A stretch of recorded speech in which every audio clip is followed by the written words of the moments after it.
పూరా లోకల్. నేను ఈ లేఖ అనేటటువంటిది రిలీజ్ అయిన తర్వాత ఎప్పుడు కేసీఆర్ గారికి కొంచెం ఇబ్బంది జరిగినా అది కాళేశ్వరం కమిషన్కి వారి పిలుపుకొచ్చినా 2 సార్లు వారు యశోద హాస్పిటల్కి వచ్చినా నా చిన్న కొడుకు అమెరికాకి తీసుకెళ్లే సందర్భమైనా నేనే వారి దగ్గర పోయినా. నాకేం బేషణం ఉంటుంది, ఆయన మా నాన్న కదా. నేను పోయిన తర్వాత ఈ దుష్ట చతుష్టయం ఏదైతే ఉన్నదో ఈ ఇద్దరు 2 గ్యాంగులు ఏవైతే ఉన్నాయో అక్కడ జరగనిది జరిగినట్టుగా మీడియాలలో విచిత్రమైన వార్తలు రాపించారు. ఎంత ఘోరం అంటే నేను నా కొడుకుని తీసుకపోతే నన్ను గన్మెన్లు రాలేదట. జరుగుతుంది అని ఎక్కడన్నట్ల ఇటువంటివన్నీ మెయిన్ స్ట్రీమ్ పత్రికలు రాస్తాయి. మరి విచిత్రం నాకు అర్థం కాదు.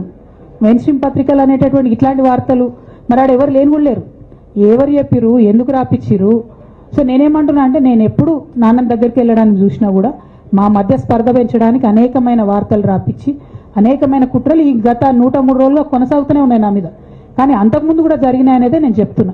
అందులో భాగంగానే రాఖీ రోజు కూడా ఒక 24 గంటల ముందే నేను అన్నకు కూడా మెసేజ్ పంపిన. అన్న రేపు రాఖీ ఉంది, నేను వచ్చి కడతాను, మీడియా లేకుండా వచ్చి కడతాననే మెసేజ్ పంపిన. బట్ అన్న బిజీగా ఉండే ఎక్కడికి వెళ్ళిండ్రు, నేను అర్థం చేసుకున్నాను, అందుకే వెళ్ళి రాఖీ కట్టలేకపోయినాను. సో నేను నా వైపు నుంచి ఎక్కడ కూడా కమ్యూనికేషన్ చేయడానికి ప్రయత్నంలో లోపం జరగలేదు. అటువైపు నుండి కమ్యూనికేషన్ రాలేదు. నేను చెప్పాలనుకున్నవి నేను ఎత్తుకున్న ప్రజా సమస్యలు ఈ 103 రోజులలో మీ ముందున్నాయి, అవి చేస్తూనే ఉన్నా. ఇక భవిష్యత్తుకు సంబంధించినటువంటి విషయం నేనేం ఆలోచించలేదు. ఎందుకోసం అంటే నిన్న నోటీస్ రావడం అనేటటువంటిది డెఫినెట్గా నేను కొంచెం బాగా బాధపడ్డా.